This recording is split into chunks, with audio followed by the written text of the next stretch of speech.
Jumpa lagi sama gue Wawa di channel Oh Seram. Di playlist mitos mistis ini berisi cerita mitos yang beredar di warga Indonesia.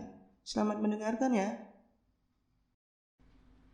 Misteri di balik stasiun Tugu yang memakan tumbal nyawa. Ketika stasiun Tugu hendak dibangun, kawasan itu masih banyak ditumbuhi pohon beringin. Di depan pintu masuk ada sebuah pohon beringin besar yang susah ditumbangkan. Warga sekitar menyebutnya dengan pohon beringin Nyai Giri Kencono. Sosok penguasa gaib yang digambarkan sebagai makhluk berkepala manusia tapi bertubuh macan. Awal pembangunan, kepala kerbau ditanam pada sebuah upacara simbolik. Namun ada hal lain yang mengerikan, yakni kepala dan jari manusia yang ditanam di bawah bangunan. Kala itu, 3 orang pekerja buruh bangunan yang dipilih menjadi tumbal mendadak mengalami sakit parah dan kecelakaan kerja hingga meninggal.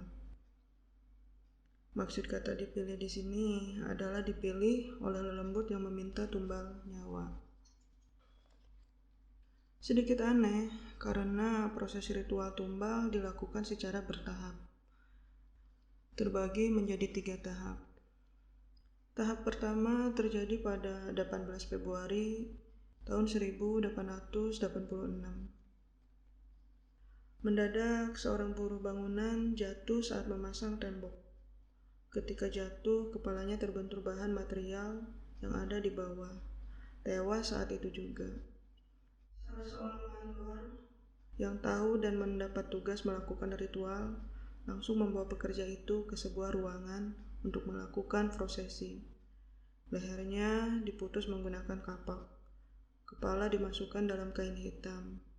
Ditaruh di atas baki bambu lengkap dengan bunga-bunga ubo rampe. Setelah proses selesai, benda-benda dan kepala tersebut ditanam di bawah tegel pintu masuk. Tahap kedua terjadi pada 23 Maret tahun 1886. Ada pekerjaan lembur. Mendadak seorang pekerja kesurupan. Dia berlari-lari dan loncat-loncat seperti kesurupan siluman kera. Pekerja lain mencoba membantu dan mengejar, tapi dia terus berlari sampai di sebuah lokasi. Buruh bangunan tersebut berhenti. Dia mengambil golok lalu memenggal kepalanya sendiri dengan sekuat tenaga. Seketika itu juga kepalanya terputus lalu jatuh masuk ke lubang galian yang akan dibuat pondasi di salah satu sudut bangunan.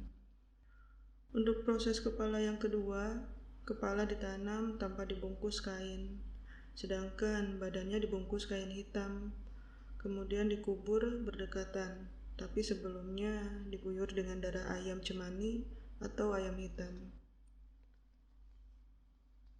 Pada tahap ketiga terjadi pada 7 April tahun 1886. Kronologinya, waktu itu ada masinis sedang mencoba lokomotif untuk mengangkut material bangunan. Lokomotif berjalan mundur. Kebetulan ada buruh bangunan yang sedang memperbaiki rel. Naas kepalanya terpenggal roda lokomotif di peron utara. Kepala tadi kemudian dibungkus kain merah, sedangkan badan dibungkus dengan kain kuning. Kepala ditanam di ruang dalam, sementara badan dikuburkan di peron utara jalur 1. Demikian cerita mitos yang beredar di masyarakat Indonesia. Kalian boleh percaya atau tidak. Sampai jumpa lagi di cerita lainnya. Dah.